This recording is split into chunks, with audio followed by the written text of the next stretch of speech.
Hello, everyone, and welcome to this session that I'm hosting on human risk. You have options to be able to ask questions at the bottom of the screen, so please feel free as I go through. If there's anything that confuses you or interests you, please feel free to use that box at the bottom of the screen, and we'll go through. I thought I would kick off by talking a little bit about me, because it's always useful to know who is presenting to you. And my name is Christian Hunt, and I'm the founder of Human Risk, which is a behavioral science-led consultancy and training company, and I specialize in risk, culture, and conduct, and the deployment of behavioral science in those fields. Up until recently, I was head of behavioral science at UBS. Prior to that, I headed up compliance and operational risk control for UBS Asset Management globally and the EMEA, so Europe, Middle East, and Africa regions of the firm as well. Prior to that, I was a regulator. I was COO, so Chief Operating Officer of the Prudential Regulation Authority, which is part of the Bank of England, responsible for the regulation of banks that was created after the financial crisis. And prior to that, I was actually a banking supervisor myself, and had responsibility for supervising international banks in the UK. So a lot of the experience that I'm talking to you about here comes from the perspective of being both a compliance officer and a regulator.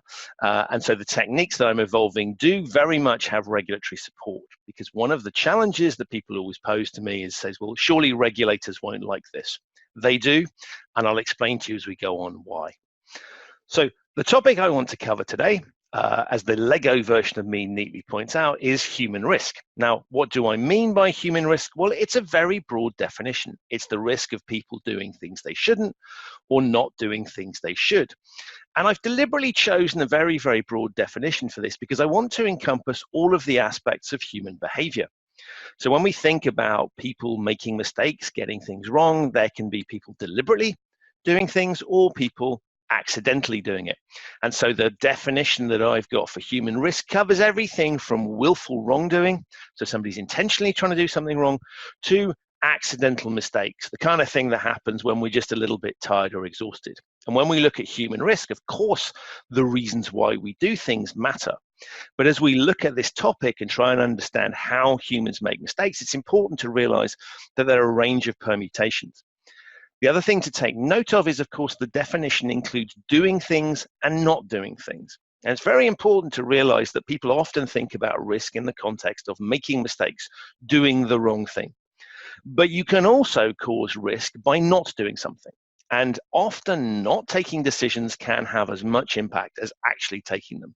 So the definition covers the broad range there of people not doing something they should do, as well as doing things that they shouldn't. So human risk, very broad topic, and that's intentional. Now, I have a thesis that human risk is the largest risk facing most organizations, slightly caveated there with the word most, of course, because there are some organizations for whom there are greater risks. But you don't have to take my word for that. The chief executive of UBS, the firm that I used to work for, did an interview with Bloomberg magazine, and he talked about the key risks facing his business. And what he said was, if you do something wrong as a bank or have people doing bad things within the bank, it costs you much more than any credit risk or market position. Now, this is, of course, interesting because when you think about banks traditionally, the risks that you would think about banks having are all financial. So lending money to the wrong people, maybe losing money on markets, having the wrong sorts of positions. But what he's very clearly saying here is that human risk is the largest risk facing his organization. So things happening within the organization that you don't want to have happen are a larger risk, he says, for financial services firms than the traditional financial risks that you've got. And as we look at the 21st century risks facing many organizations, particularly those in the knowledge economy, in other words, where you have employed people for their cognitive, for their brains, rather than their physical labor, this aspect and this dynamic of human risk is becoming more and more critical. And it's the reason I've chosen to focus on it is because I think it genuinely is one of the most exciting and challenging aspects that we could look at as risk managers. So human risk, definitively here, the largest risk facing his firm. But also, I think if you look at the number of instances of human error that we see recorded in the press, it's a pretty big deal. And one of the question that people often ask is, well, what can we do about human risk? And the answer comes in the field of behavioral science. Now, you'll read lots of definitions of behavioral things. People have heard about behavioral economics, behavioral law, behavioral finance. So I thought it would be helpful for me to explain what I mean by behavioral science. Now, I have decided to be inclusive in the heading. You'll notice I've included the U, but put it in brackets because I know that my North American friends don't like having a U in the word. I'm British, so I normally have that in there, but a nod to everyone to say that behavioral science for me is very, again, a broad definition. It's about understanding the real drivers of human behavior so that we can influence them to deliver better outcomes. So if we're trying to mitigate the risks that people pose, the science supported by academia and research that looks at why people do things is absolutely critical. If we want to mitigate the risks, we need to understand the drivers behind those behaviors. And I thought I would highlight a little bit about how our brains work. So what does behavioral science tell us? And there's a book here called Thinking Fast and Slow by Daniel Kahneman. He is an Israeli professor, and he's studied this topic for some time. And if there's one book that you read on behavioral science, or that you want to read on behavioral science, I recommend this one. Little tip for you, you don't need to read the whole book. Someone told me that statistically, this is the book that most people have purchased but not read. So my little tip to you is, if you've bought it and got a bit stuck, don't worry, you don't have to read the whole thing. And if you haven't, don't feel like you need to read the whole book. You'll get the idea fairly quickly. And what Kahneman really looked at was how the brain operates. And he discovered that the brain has two ways of thinking: system 1 and system 2. Now, don't think about these like left and right brain. They're not physical parts of the brain. It's just two ways that we process information. And what Kahneman determined was that we have system 1. That's a fast, automatic, reactive, emotional part of the brain that allows us to deliver decision-making on a very quick basis. So if you need to cross the road, you'll use system 1 because it would take you too long to process all of the information that you would need to process, and therefore you use shortcuts. You use a bit of the brain, a bit of thinking that allows you to process that information and then cross the road. System 2, on the other hand, is a much more intelligent, slow, effortful, calculating bit of the brain. And we use that for more challenging, complicated issues, usually where we have a little bit more time to think about something. A good example for both of these systems would be if I say 2 times 2, you will be able to answer that question using system 1. We can do it very, very quickly. It's very simple. Our gut reaction can give us the answer because it's a simple piece of calculation. If I say 17 times 56, the majority, but not all of you, will need to use system 2, the bit of the brain that requires careful processing. So these two systems operate in tandem with each other, but it's very important to notice that a lot of our decision making is gut instinct. We take decisions using system 1 very, very quickly to allow us to be able to deal with the complexities that are there. If we have the time, we can engage with system 2, which gives us more of an opportunity to think rationally and logically about things. So Kahneman really evolving the system of system 1 and system 2 in this book, Thinking Fast and Slow. Now, how does the brain manage to operate under system 1? Well, the answer is it uses things called cognitive biases. And what I've got on the screen here is a summary that someone has pulled together of all of the known cognitive biases that exist. It's by no means all-inclusive. There are quite a few that have subsequently been named, but it's just an attempt to demonstrate the large number of cognitive biases that exist. And what this codex, which you can look up online and click on if you want, it really does is looks at reasons why we might need to have cognitive. Why do we need shortcuts? And if you look at the 4 quadrants that we've got here, top left, what should we remember? With so much information that's out there that we have to cut some of it out. So our brain finds ways of picking things that it thinks are important and storing those in memory and ignoring the things it doesn't. Top right, again, there's too much information to be able to take decisions. How do we filter that information? So there are cognitive biases there that help us deal with that dynamic. Bottom right is when we don't have enough meaning in the world. So often we're required to take decisions where we don't have full visibility on all the information that we'd like to have. So we jump and we make presumptions using the information that we do have. And then bottom left, there's a final sort of quadrant, which is that we need to act fast. We need to respond quickly to a situation. And so we have biases that allow us to be able to do that. Now, when I say biases, don't assume that that's a negative thing. It's just a word that describes it, but they can have negative consequences. So a good example of a cognitive bias that we use is something called confirmation bias. Now, confirmation bias sees us looking at information that we're presented and looking for confirmation of what we already know. We make decisions very quickly. We have opinions that we formed. And what we do is we sift through further evidence that appears and tend to focus on the information that confirms what we already know. And of course, nowadays, with things like fake news and social media, that idea of living in a bubble where all of the information that we see repeatedly confirms what we already knew explains how a lot of the dynamics that are going on at the moment occur. So people tend to like to read newspapers that confirm their political beliefs already. And that's because we don't want to have to process a whole load of additional information. We'll focus on things that confirm our pre-existing beliefs. Our pre-existing beliefs must be correct because we've spent time building them up. And so there's an example of a shortcut that makes a lot of sense in some contexts, but can cause you a lot of problems in others. So these cognitive biases exist. They operate in the background. We all have them, whether we know it or not, that allow us to navigate a very complex world using shortcuts to get through to decision making that we need to make. Now, the challenge with both of these systems is beautifully brought up by Jonathan Haidt. And he is a psychologist. He's written a number of very interesting books, and he talks about System 1 and System 2 slightly differently, but it's the same concept. He talks about the conscious brain and the unconscious brain. And so he says the conscious brain, for which reads System 2, thinks it is the Oval Office. In other words, it thinks it's running the show, but actually it's the press office. And what he means by that, and this is obviously a White House analogy, it was created before the current person that is in the White House was there. And what he's basically saying here is, look, we like to think that we're super smart, intelligent people, that we come to rational, intelligent decisions, and that we do so, all of our decision making is in System 2. But actually what Haidt says is most of our decision making takes place in System 1. We operate on gut instinct. And what we then do is we use the smart bit of our brains to be able to justify that decision. So whether we know it or not, a lot of human decision making is taken very quickly.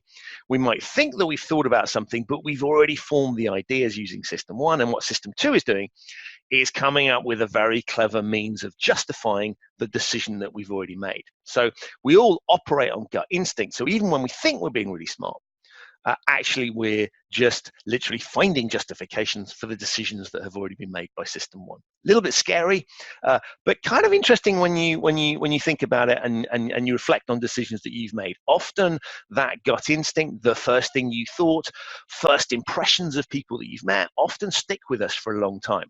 And that's the reason why we operate on System 1, and then System 2 we use to often justify the decisions that we've already made. So from a risk perspective, this is really interesting because it means that we are potentially, if people have already made a decision on something and they're just using System 2 to rationalize it, the risk-taking that's inherent in that already occurs at an earlier instance. So if we want to influence that, one of the things we need to start doing is thinking, how can we influence System 1 rather than trying to influence System 2? In other words, speak to people on a basic primeval level and influence that basic primeval System 1, rather than trying to be too sophisticated and influence people with logic. And again, you can see that in politics nowadays. A lot of the arguments that are being made are very emotional, and they operate on a very basic level, and you might come up with some very sophisticated facts or arguments, but it tends to be the emotional arguments that win through. And that's probably an explanation as to why. Now, to help us navigate human risk, what I'm going to do for the rest of this presentation is really give you 5 rules that can help you think about this. So we've looked a little bit about how the brain operates. So how can we think about managing human risk? How can we influence people's decision-making to get them to do what we want, or to get them to not be as risky as they might be?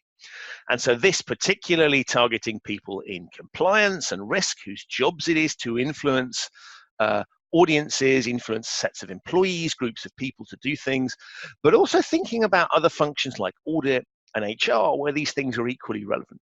And even if you don't think that your job involves influencing other people, persuading them to do something, have a think about this. Every single email that we send is an attempt to influence someone else.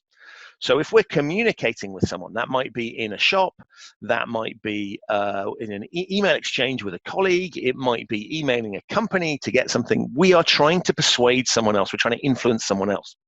So when we think about human risk, you can also use any of these techniques if you are trying to influence someone else to do something. I'll talk about it in the context of risk management, but the skills and the techniques very much operate on the same basis in our day-to-day existence. So behavioral science is very, very powerful just in our simple day-to-day interactions. So here is the first of the 5 rules of human risk. First rule of human risk is human risk can be managed but not eliminated. And this is really important for you to understand, because often we like to think, well, if people are really risky, then the most important thing we can do is to eliminate that. Let's remove the risk of human decision making. And that's, of course, a logical decision that we might want to make. We'll just say, look, we want the world to be as safe as possible. And a good example of that comes bottom left. This comes from the brewer Heineken. They have a 0 accidents culture. They want to eliminate any instances of people having accidents within their business. And of course, that makes perfect sense. It's very logical. And when you think about things like health and safety, of course, we don't want people getting injured or hurt. So we have a 0 tolerance for those particular pieces. We try and eliminate silly mistakes, eliminate things that people might do wrong. And therefore, we can talk about a 0 accidents culture. So there's a good example of where we can manage it and probably eliminate it or get it as close to 0 as feasible. But there are plenty of other examples where that's not possible. And one I particularly like is when people talk about road safety. You'll see many authorities around the world talk about 0 accidents. We don't want to have any road accidents at all. That's a lovely idea, but if you think about it from a practical perspective, it's virtually impossible to do because human beings do silly things. People get tired, people misread signs, people have a bad day. And so the idea that you can completely eliminate traffic is probably a flawed one. And if we think about how would you do that, well, the answer is you'd have to remove all human interaction on the roads. So you'd have to take people off the roads completely, put it all in the hands of machines, and let self-driving cars deal with that. Or if you did have humans driving on the road, you would have to create so many protections that it would make traveling around impossible. You'd have to have distances between vehicles, tightly control it. It's impossible. So when we talk about 0 tolerance or 0 accidents, it's very important that we think about, is it genuinely controllable or not? And so what I say is there are some instances when you can manage human risk, and it's absolutely desirable to do so. But we shouldn't think that we could eliminate all of it. And part of the reason we shouldn't think we could eliminate all of it is shown by the picture in the middle. Now, you're probably wondering what that is. I'll let you out of your misery. It is an ice cream cone that is on that guy's head or girl's head. Can't tell if it's male or female, but that particular human being, that graphic there is illustrating something called brain freeze. Now, we've all been in this situation where we've perhaps said something we shouldn't say, had something stupid happen, we've made a silly mistake. That happens to all of us. It's a natural part of who we are. So the idea that we can completely eliminate the risk of people doing stupid things is kind of fanciful, because even in environments where mistakes are not tolerated or unacceptable, people still make them, they just cover them up. So it's very, very important that we make sure that we understand that it's impossible to eliminate everything. What we should try and do is eliminate the things that really matter. So look at things that are irrecoverable, damage that human beings can cause that we can't get back from. Eliminate that, but accept a certain amount of other human risk going on. Now, why do you want to accept a bit of human risk? Well, that comes into the third picture that you've got in front of you, which is a scientist. And if we think about the concept of innovation, one of the key aspects of innovation is trial and error.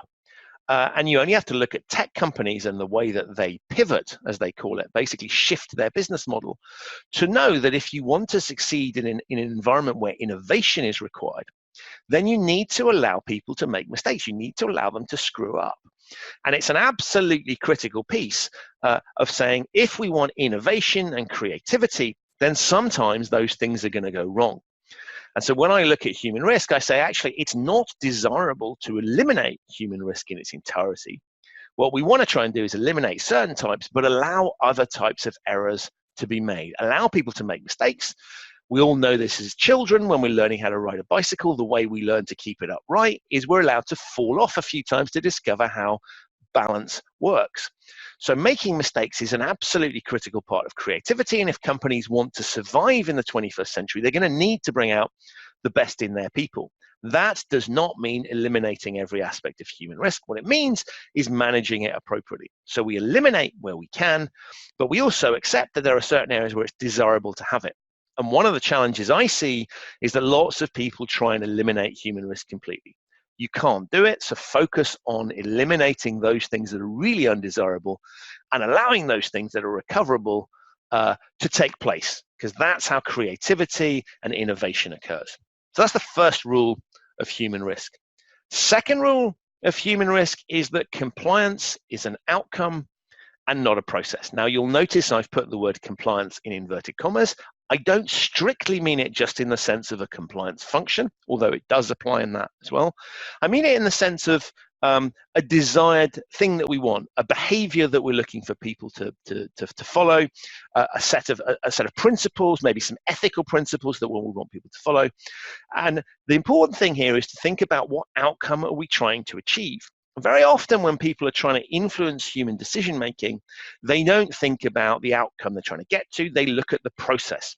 So we've all been involved in situations where we've had to fill in silly forms, we've had to do silly processes that we know are not effective. And very often processes that are designed don't think about human dynamics. So we make a presumption that people are always logical, that people will always want to do the right thing, and we put in place a process, and we assume that the process operates a bit like if we were programming a robot. And the robot will keep doing what it's told until such time as you reprogram it. Human beings are a little bit more complicated. So if we want to influence human beings, we need to be focusing on the outcome that we want, not placing blind faith in the process that's been created to get that outcome. Because often people creating processes don't think about the outcome. They're focused on building something that looks good, focusing on something that's auditable. And so if you really want to control human behavior, think about the outcome that you're trying to desire. Sometimes we have to change the processes that we've developed. Sometimes processes that we thought were logical aren't achieving what we need, so we need to change the process. And sometimes they are utterly useless. And we've all seen attempts to influence and control us. Think about advertisements that don't work. Think about signs that we find idiotic, processes and policies that we find silly. What happens is if you depend on those to influence human decision making, you won't get the outcomes necessarily you're looking for. So we have to focus very much on the outcome that we're looking for rather than sitting there and slavishly following process. So focusing on outcome, very critical for managing human risk. And the third rule of human risk, I sort of alighted upon a little bit earlier, which is to say that the human algorithm is complex and often irrational. Now, what do I mean by that? Well, you don't often see the words human and algorithm together. We don't think about what's going on in our brains as being algorithms. We think about what's going on in our brains as kind of a thought process. But actually, our brain is running a form of algorithm. What's happening is that we're putting data in, we're observing, we're hearing things, we're experiencing things around us, we're taking that data in, and that data gets processed, and there's an output. And that output is our decision making. So it's very much an algorithmic process. We're taking data in, processing it, and coming out with an output. And so when I think about human algorithms, I start to say, well, if we want to change the output, then we can't really change the hardware or the software that's in our heads. That's predetermined by Mother Nature. It is there, it exists, it operates. So if we want to change people's opinions or views on things, what we need to do is change the inputs. So as we're looking to change behavior, don't try and change the processes, don't try and convince people. Look at what inputs people have, and if you can change the inputs that are going into their algorithm, the outputs will naturally change in line with that. So that's a cunning way that you can look to influence human decision making. And part of the reason that I say we should focus on the inputs is that when you think about how our brains operate, they're highly complex. We are capable of doing phenomenal amounts of data processing in our head, and there are all kinds of weird and wonderful processes that are going on which are highly, highly complex. And if you want to really get some insight into the complexity of the human brain, have a look at the whole situation around driverless cars. Because if what was going on in the human brain was really easy, it'd be very easy to program driverless cars. But it's not. It's incredibly simple to program driverless cars for things that are logical. So we can program driverless cars to follow speed limits, to read traffic signs, to interpret the weather, and to react accordingly, look at what other vehicles are doing. But what's really hard in programming driverless cars and automated vehicles is the human aspect. So it's very difficult, for example, to program a driverless car to handle a situation when a cyclist is going the wrong way down a one-way street and coming in the opposite direction. They don't expect it. And yet we as human beings can process that. And if you think about when you've ever been stuck in traffic and you hear the sirens of an emergency vehicle, we know instinctively what we're going to try and do. And the answer is we'll try and get out of the way of that emergency vehicle and let it through. Now, as we do that, what we will tend to do is process lots of factors, and we may decide it's okay to break the law under certain circumstances. So we may go through some red traffic lights, we may drive up onto the pavement or the sidewalk to let the vehicle get through, both of which are illegal under the rules. But we make that assessment as using our human algorithm. Trying to program that into a driverless car is really, really challenging because of all the factors that we compute. So the human algorithm has a lot of complexity to it, and it can often produce irrational results. So the decision, for example, to drive through a red light is theoretically irrational. I don't use the word negatively. I mean, it just doesn't fit under normal logical proportions. And so when we think about the way that our brains operate, if we want to influence people, very important to not try and worry too much about what's going on in the mind, but actually to focus a little bit more around the inputs to that process, because the complexity and the outputs don't follow standardized robot rules. So when we think about computer algorithms, we're thinking very clearly it's a very logical process. The human algorithm isn't. So if you try and treat people like they will always behave 100% rationally and logically, you're kind of missing the point. And we all know that because if we look at advertisements or we look at, say, luxury brands, we're excited by and intrigued by advertisements that are illogical. People entertain. Comedy is often illogical. And so you can see from that particular situation that a comedic stand-up comedy relies on disrupting logic. And so when we think about the way that our brain is processing, there are lots of things going on in there, and therefore treating us as if we're running pure logical algorithms doesn't always work. So that's the third rule of human risk.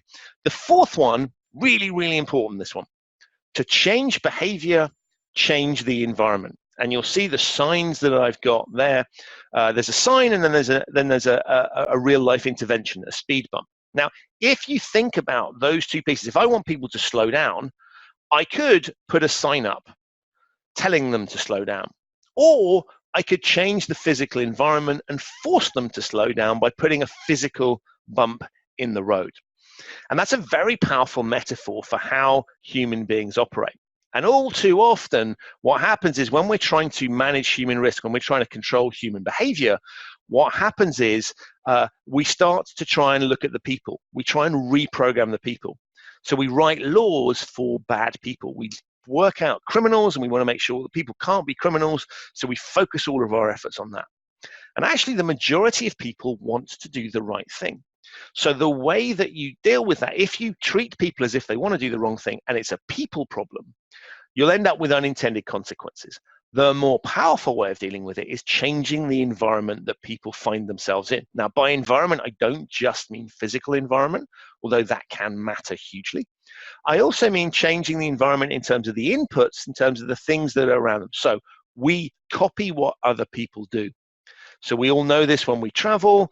If we're looking for a restaurant to go to, we will see and notice that a restaurant that is full suggests to us quite logically that lots of people are eating there, and therefore it must be a safe place to eat. So we will copy those people, and that's a really good example of human processing. But of course, if we see people behaving badly, we are likely to copy the same thing as well. So we've seen what happens when people get into crowds and it suddenly gets violent, and lots of people who are probably ordinarily not violent will join in. We copy what other people do. We take inputs from our surroundings.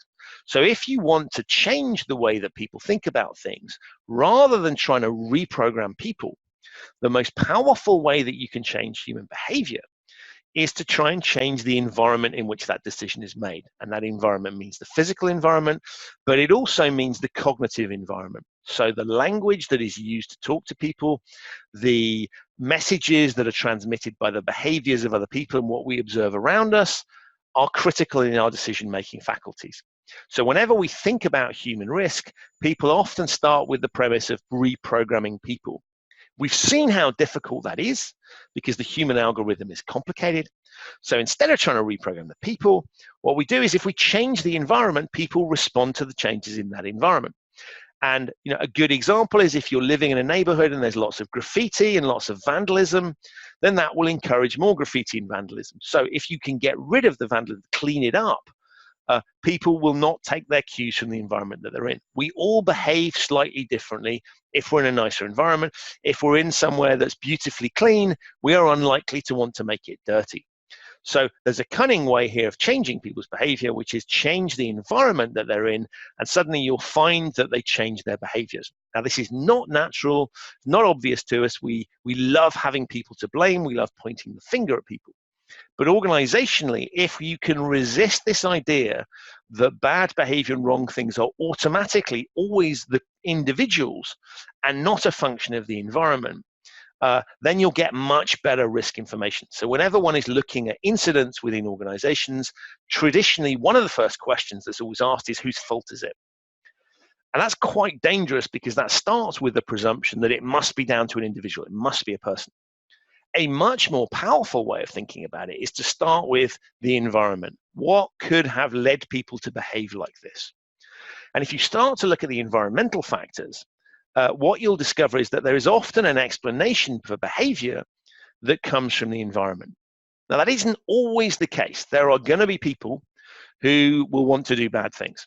The deliberate end of human risk, if you like, people that want to be criminals. And of course, I'm not suggesting that we let those people off and that we say it's all a function of the environment. But if we start by presuming that every aspect of human behavior comes from the individual and not from the environment, we'll miss a whole load of things. And there's a wonderful way, I think, of looking at this piece, which is basically to say, look, if we don't adjust the environment, if we spot something's not working the way we want and we don't adjust the environment, we can get rid of the people that have caused the problem, or we think have caused the problem. But all that will happen is the next people come in and they'll be influenced by that same environment. So if we want to solve the challenges of human behavior, we have to start looking at the environment that creates that behavior. Otherwise, we're just going to replicate the same problem time and time again. Good example would be if you have a policy that is breached by lots of people, you could take a presumption and say it's the people that are wrong here. A more powerful, intelligent way of looking at this is to say there must be something in the policy, either it's long, it's difficult to read, the way that people were trained on the policy wasn't clear. There's something in that architecture that is leading lots of people to behave in this way. Now, that doesn't mean that they don't share some form of negligence with it, but it's very important to start with that thing and say, what could have caused people to behave like this? And if you start to ask that question and you think about things as a factor of the environment, you'll get some much more powerful answers and you're more likely to mitigate the underlying risk. But I do stress, of course, if people are badly behaved, if they display the willful human risk and they do some crazy things, of course we should go and get those people. Of course those people should face the consequences. But we should start by saying, let's have a look at the environment and see what in the environment is driving that behavior. So to change behavior, change the environment. And the final rule of human risk, which is the most complicated, which is why it gets the end, is just because you can doesn't mean you should. And there are two aspects to this particular rule. The first aspect is around the individual, the people whose behaviors you're trying to control. And those people need to understand that just because they can do something doesn't mean that they should actually do it. So if you want to manage risk, to manage human risk in a creative environment that requires innovation, you're going to have to allow people to make mistakes. You're going to have to allow people to do things that you might try and desirably you might want to control and rein in for the reasons that we talked about earlier. So if we're going to allow people to have more freedom, then we should also make sure that they understand that we're not controlling their every behavior. We're not treating people like small children, we're treating them like adults. And a really good example of this is Netflix. So they have a culture of freedom and responsibility. And what that means essentially is they recognize that they've hired adults, they need to allow those adults to flourish, and so they give them freedom. But they also at the same time give people responsibility. So freedom comes at a price, and that price is you are accountable for your actions. And I'll give you one really good example that I think understands this supremely well. The Netflix travel and entertainment policy, i.e. how much money you can spend on those things within the company, is act in Netflix's best interest. Now, that allows people to do all kinds of things. But what's really smart about it is that they can't just do something by reference to a silly rule. They have to have thought about it. And so if, for example, a traditional travel policy might say you may only fly business class after 5 hours worth of flying time, people will naturally find an excuse to go somewhere that's 6 hours. So from where I'm based in the UK, if the rule is 5 hours and I've got to go to Boston, that's quite risky because of flight times. I'm going to find a reason to go to Chicago so that I can guarantee my business class seat. Now, that might be the wrong answer because actually maybe I'm going to Boston for a really, really important meeting where business class matters. In a world where I've got time limits, I can start to arbitrage those time limits. In a world where you force me to justify my decisions myself, treat me like an adult, suddenly I can start to think about things differently. And I have to justify my behaviors based on simple principles and judgment that I display. So it is slightly riskier if you take the perspective that you don't trust people.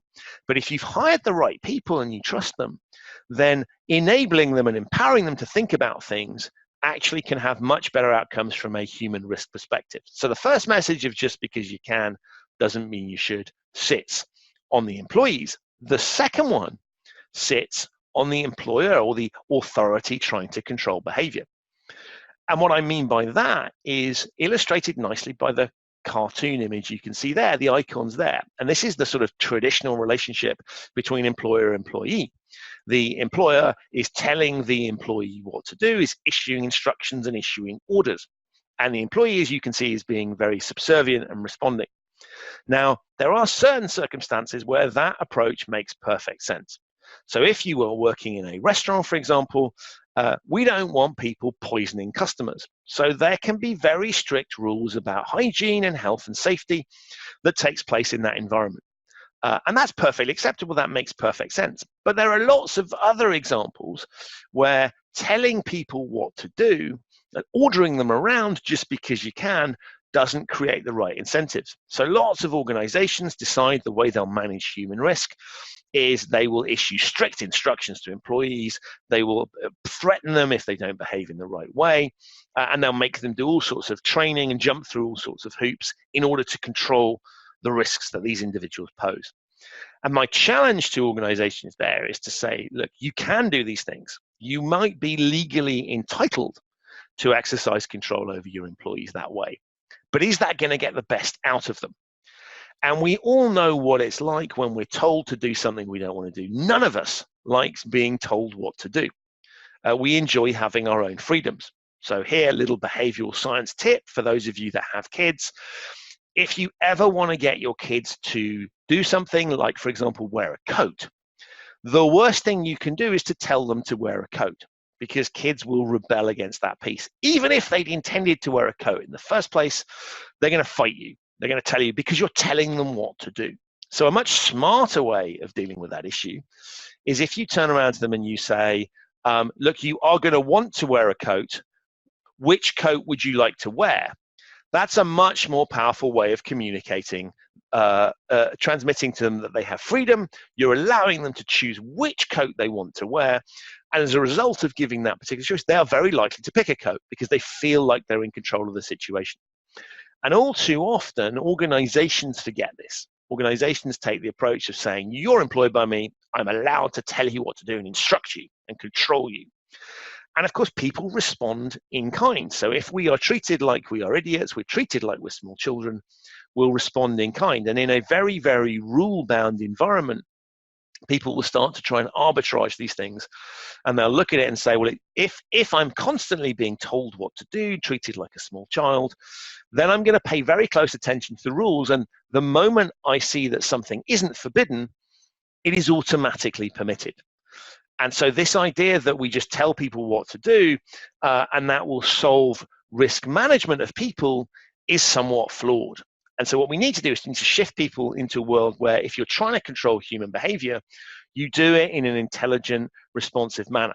So what I ask people to think about when they're trying to manage human risk is to say, look, just because you can do that doesn't mean you actually should. And if we can get the people that we're trying to control to think in those terms, and the people who are trying to do the controlling will have a much more adult, much more intelligent way of managing risk. Again, I stress there are situations when it makes perfect sense to tell people what to do. The military is a good example. We don't want people getting overly creative on the battlefield and suddenly deciding to move off to the left or the right and potentially shooting their own people. I don't want people who maintain aircraft to suddenly get creative around how they put the wheel nuts on, or people who are running nuclear reactors to suddenly have imaginative ideas about what to put in the reactor. Those sorts of situations, absolutely control. But if you do it all the time, it loses its impact, and we don't get some of the other benefits that people have come to demonstrate exist if you give them a bit of latitude and a bit of creativity. So those 5 rules of managing human risk is the key things for you to think about. It doesn't cover everything, but if you think about it, and I've deliberately included them in the rules because I think these are things that people typically get wrong. So I'm going to quickly recap those just before I close out. So first rule is human risk can be managed but not eliminated. So remember there we're saying let's make sure we eliminate the dangerous stuff that we don't want to have happen, and we just manage and accept the other bits. Second one, compliance is an outcome, not a process. Let's focus on the outcome that we're looking to achieve. Let's not be fixated on the processes. Let's make sure the processes that we have actually work. All too often we create processes and then don't test out whether they're really effective. They look good on paper, but do they work in practice? The human algorithm, as I said, is complex and often irrational. So hell of a lot of things going on in our heads. So what do we do with that? Well, the answer is we look to change the environment that people are in to try and change their behaviors. And then the final thing is think about this both as somebody who is subject to rules, but also somebody who's imposing them on other people. Just because you can doesn't mean you should. And if you start with those 5 rules as you think about managing human risk, and the one thing I can guarantee you is now that I've pointed this concept out, you'll be seeing human risk wherever you go, and you'll be spotting it in yourself and you'll be spotting it in other people. So just remember, just because you can doesn't mean you should. Great way of managing risk that you are responsible for other people, but also great way of thinking about your own risk. And my conclusion for all of this is that if we design risk architecture without understanding the drivers of human behavior, then we're creating risk and we're not mitigating it. And all too often, people are trying to manage human risk. They may not call it that, but they're trying to manage human risk. They're trying to influence human decision-making, and they do it in a way that doesn't understand how people actually think. And what you do then is you create unintended consequences. As a result, you create more risk rather than less. And of course, the whole purpose of this wonderful set of sessions that Alexi's put together is that we're trying to make things less risky. We're trying to control risk. We're not trying to make things more risky. So if we want to design risk architecture around people, around human decision-making, we really need to understand the drivers of that so that we don't create risk. We mitigate it instead. Final slide for me is just to let you all know that I have a regular fortnightly newsletter because I want to demonstrate one of the techniques that you can use to make people do what you want them to do is to make it easy. So here you have a QR code. If you scan that QR code on your screen, it'll take you to the sign up for my Human Risk newsletter that contains behavioral science insights that can help and guide you through that. If you want to check out more about me, there is on my website. But with all of that said, thank you so much for paying attention. I've hugely appreciated it. Hope you've enjoyed this little trip into human risk.